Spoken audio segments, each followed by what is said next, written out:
Hello, I'm Caroline Hayes from Electronic Specifier, and I'm at Electronica 2022 with Naveed Majiid, who is the Vice President and General Manager of Precision Analog and Interfaces product line at NXP.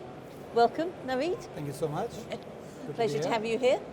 So, I understand that NXP is launching a new analog front-end product based around the Smart Factory initiative.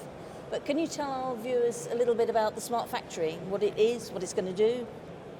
Sure, so let me first start by giving some context for why do we even need smart factories. So there are certain mega trends which are driving change in our world today as to how we do business, how we make our products, and of course climate change is at the very top. And already you see, events like these massive heat waves causing deaths all over the world. You're seeing events like rising seas, water shortages, making people change the way they live. Their habits are being changed. Smart factories come in because they can help alleviate the pressures on world resources because of these climate-related, increasing population-related challenges.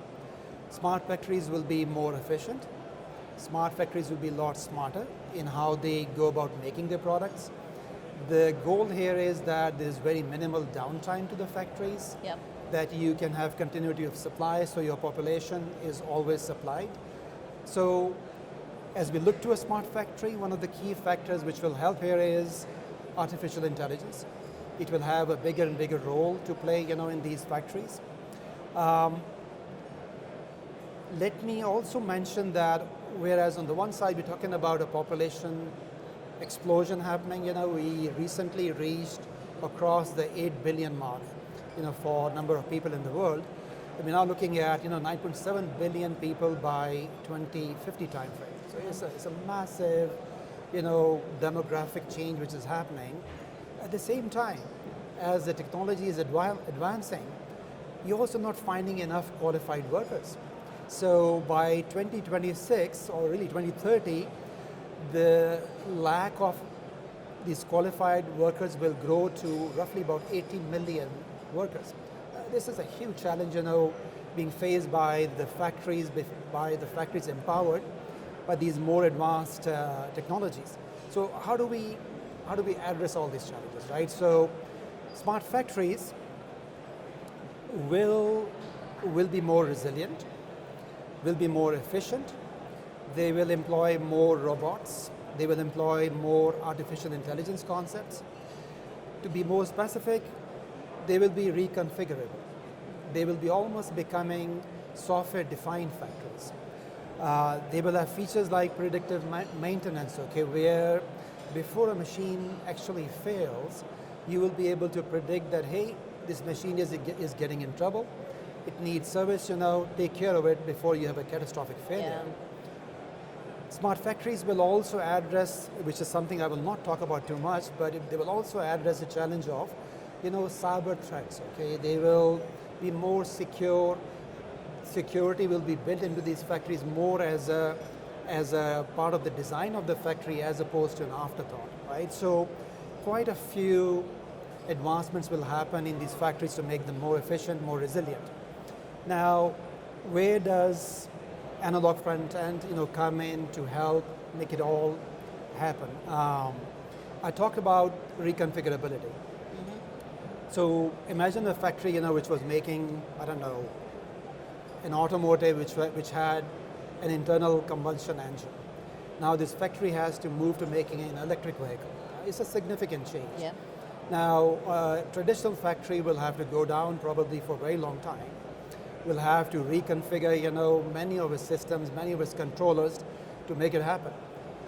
A smart factory, on the other hand, will have its controllers so configured that through software modifications, you will be able to make the controllers now work with new type of sensors, new type of actuators to move on to making the new product very quickly, very easily. So this is a major change, where it would have been, weeks and weeks, months and months of downtime for a factory. Now it can be a few days where the controllers very quickly, through software, are making these adjustments to the factory floor very quickly reconfigure to produce a new product. Significant improvement in addressing the challenge of downtime, right? So that's about reconfigurability, leading to faster time to market, leading to reduced maintenance cost, right? Mm-hmm. Reduce loss of productivity of the factory because of downtime.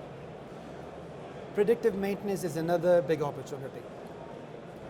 Oftentimes factories are down. In fact, this costs manufacturing sectors roughly about $650 billion every year, where productivity is lost because the factory was down because something broke down in the factory. Predictive maintenance is about you be measuring these small anomalies in machinery. Motor suddenly has some vibration. Some other machinery suddenly, instead of running at a certain temperature, now starts showing operation at a higher temperature. So something is going wrong with these machines. The ability of these controllers, these more advanced controllers, to detect these small anomalies and then act on them to really predict an impending machine failure is another significant step forward. Sure. In these smart factories. So how do you measure these anomalies? Now, analog circuitry is what goes between sensors and then the processors. It is analog circuitry, which takes in these very diverse nature of signals coming in from sensors. It can be a voltage, it can be a current, a temperature, many other different type of inputs. It takes in these signals and it, digitizes it using data converters. And then these signals are then fed into the microprocessors at the factory floor. Now, analog will have to improve significantly, and these are analog front ends with amplifiers, with data converters, with high voltage level translators. These circuits will have to improve significantly to be able to measure these small anomalies.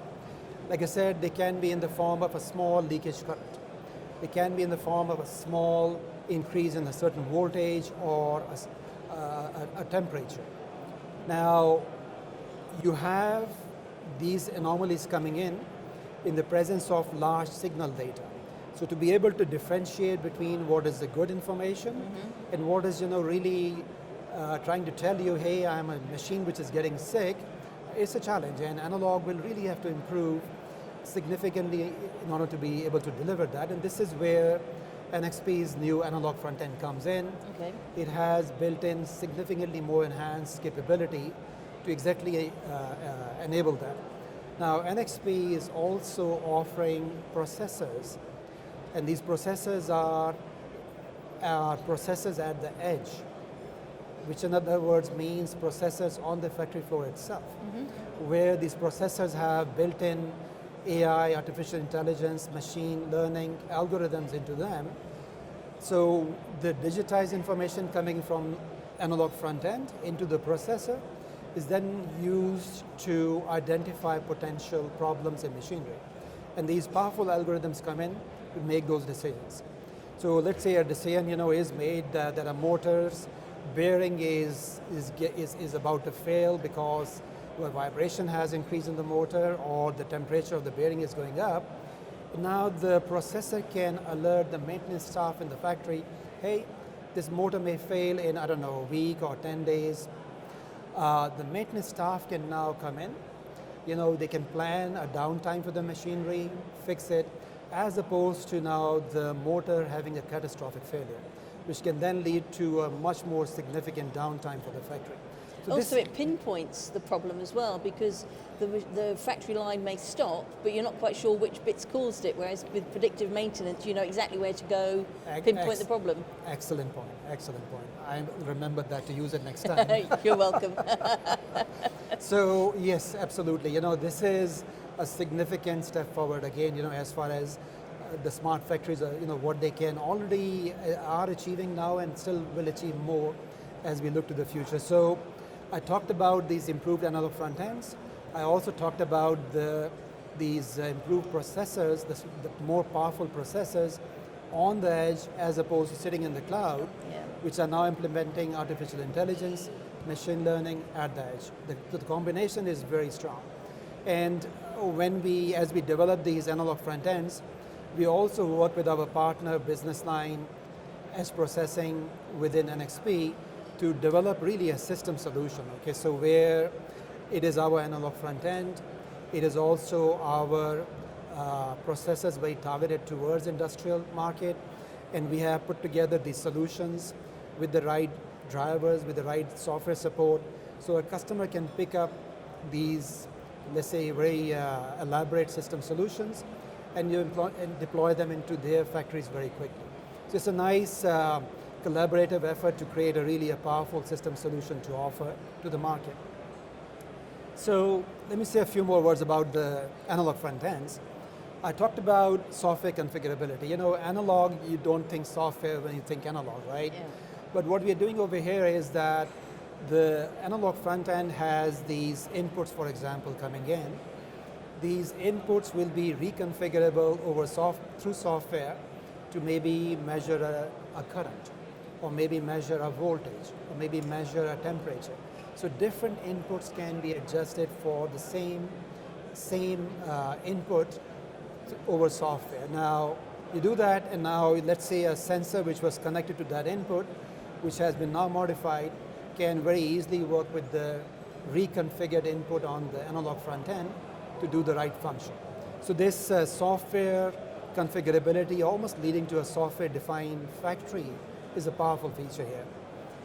Accuracy, you know, I talked about predictive maintenance and being able to sense these anomalies, right? So these small signals have to be measured very accurately.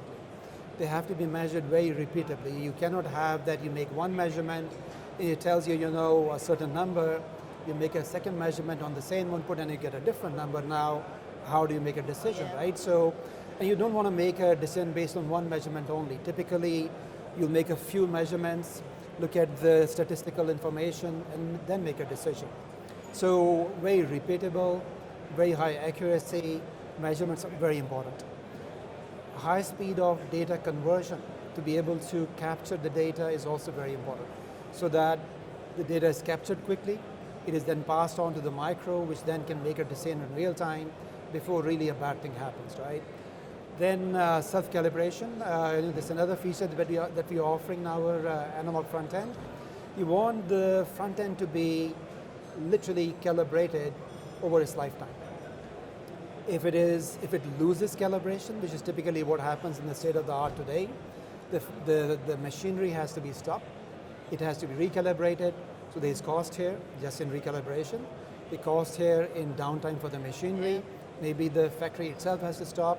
So a self-calibrated analog front end over the life of the analog front end, again, a very powerful feature. Yes. And then they have to be robust, okay? You cannot have, a situation, in factories bad things can happen.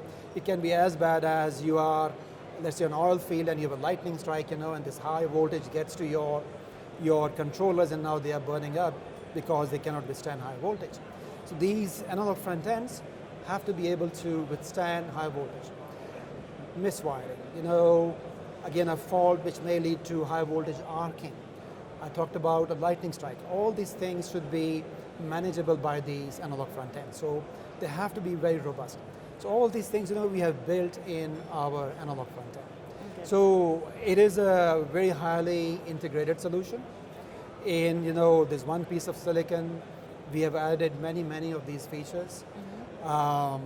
Predictive maintenance also requires self-diagnostic capability. In other words, we have, for example, 2 references in the IC so that they check on each other.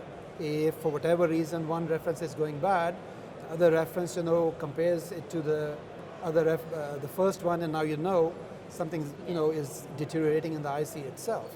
So all those diagnostic features, right? So a really very highly capable analog front end has been put together. Great. And is being offered to the market. Is it available now? It is available now. We introduced the part this Monday. Great.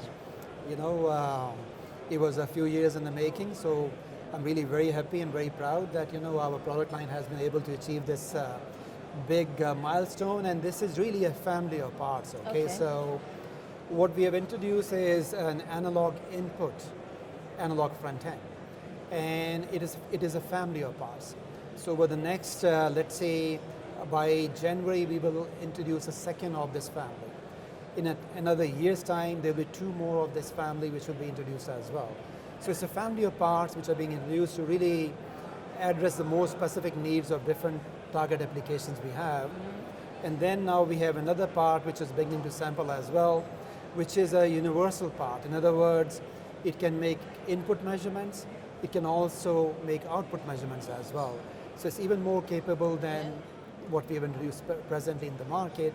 So yes, we're really developing here a complete portfolio of these analog front ends, very powerful, very differentiated. We feel very good as to what we are offering. Will do very well in the market. We also already have very significant design wins already, which is a very strong, proof point for us as to what we have developed is indeed liked by our customers. Absolutely, yes. Okay. And is there any development kits or anything to help customers design in with these? Absolutely, absolutely. So yes, we do have evaluation kits. I also talked about, these system solutions where we're going a step further, where we have our analog front end, we have our industrial focused processors for edge computing, all on the same, system solution. The right drivers are there, the right software support is there. So yes, it's a pretty good ecosystem which is being offered together with the hardware, that we have developed. Excellent, that's good. Now, if anyone watching wants to find out more, can they? Is there data sheets and other information available from NXP or Digi-Key sites? Absolutely. You can go to the NXP website and you can search for analog front end. You should be able to see this product, and especially right now it is on the banner page because we just introduced it. Of course. Yes, all of this information is very easily available. Great. Be it Digi-Key, other suppliers out there. NXP has a pretty broad presence. Absolutely. It should be very easily available. Yeah. Excellent. I'm sure that will be a very welcome addition. So thank you very much, Naveed, for your time and telling us all about it. Thank you. And that's it from us. Thank you.